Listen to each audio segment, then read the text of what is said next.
Johannes 17 vers 4. Ek het u verheerlik op die aarde. Die werk wat u my gegee het om te doen, het ek volbring. Verheerlik beteken om iemand te prys en in glorie te verhef. Jesus Christus het God die Vader al die prys toegeken en hom in glorie verhef. Jesus het alles perfek gedoen wat die Vader wou bereik.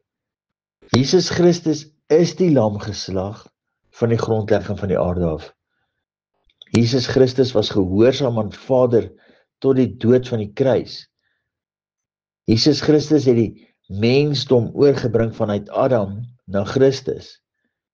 Jesus Christus het opgestaan uit die dood as oorwinnaar oor die graf en die dood. Jesus Christus het die versoening van die mensdom suksesvol bewerk by die Vader. Jesus Christus is ons hoëpriester vir ewig, volgens die orde van Melchisedek.